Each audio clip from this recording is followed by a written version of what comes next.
I'm going to give you a full breakdown of a top speed training session with my elite level football athletes. Let's check it out.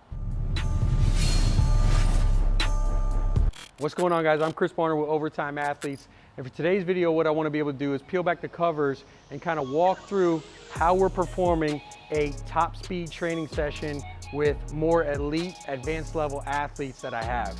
So first and foremost, with any training session, we start off with a dynamic warm-up. We run the athletes through various ranges of motion, increasing the tissue temperature, just really getting them primed and prepped for the actual work that they're going to perform today. Following that, they get into their movement prep series. Now, usually what I do is I always start off movement prep with lower limb work. This is going to be a series of pogos that are going to mimic what they're doing, obviously, in the training session. So for these, we're going to be performing linear style pogos, whether that be bilateral, alternating, single leg, and then even getting into some low level hops. Immediately following that, I want to continue to intensify this and really ramp up and prepare them for the work they have. So the first thing we're going to do is more from a plyo standpoint, we're going to perform power skips. Now, I usually do two variations of power skips. One is going to be for a vertical, where they're focused on vertical force, and the second one is going to be more focused on pulling away at the turf and horizontal force. Following the power skips, we're going to get right into our straight leg bounds. Now, these are great, again, for continually focusing on pulling with the glute, but also it focuses on the separation of the actual legs and that motion. Next, we're going to get more into neurological movements where we're going to perform really low level, but at a fast pace, high intensity. So first one we're going to get into is basically going to be a high knee run.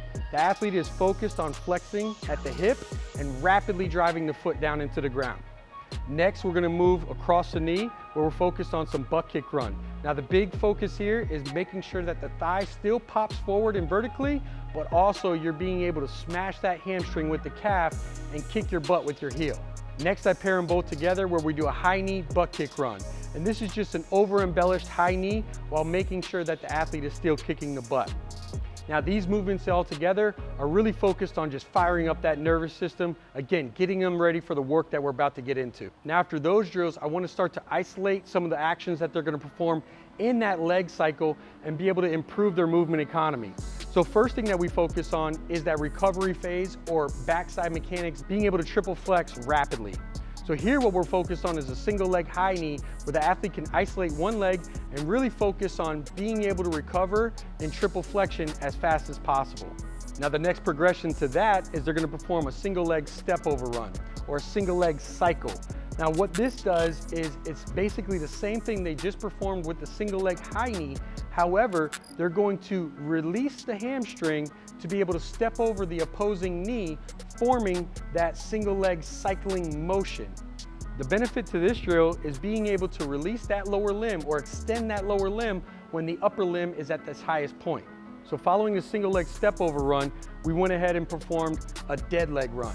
Now, this is extremely similar to the last drill. However, the single leg step over run is really focused on frequency of that leg action or leg cycle, being able to work recovery into drive phase, right? Whereas the dead leg run is focused on actually adding power. And then after we've done that, we actually get into our skip series. Now, the reason why I'm programming the A skips and B skips in this particular series is not as a warm-up, but more for us to be able to create separation of the hips.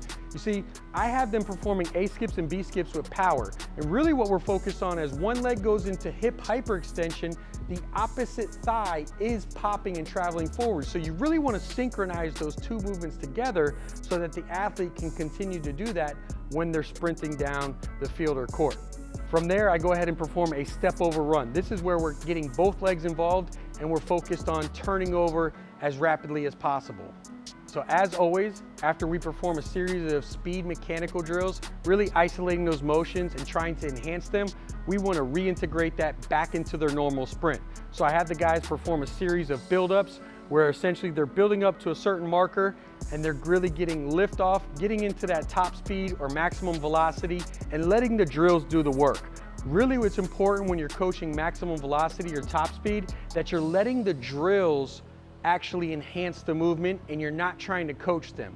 Think about it like this. When an athlete is trying to correct something at a top speed or top velocity, they're only going to outcoach themselves and end up messing up their sprinting mechanics. what you want to be able to do is isolate those components, train them, then reintegrate them back into their sprint. It's going to take thousands of reps, but eventually what happens, you start to get that adaptation and they start to improve the economy of movement or their efficiency of movement.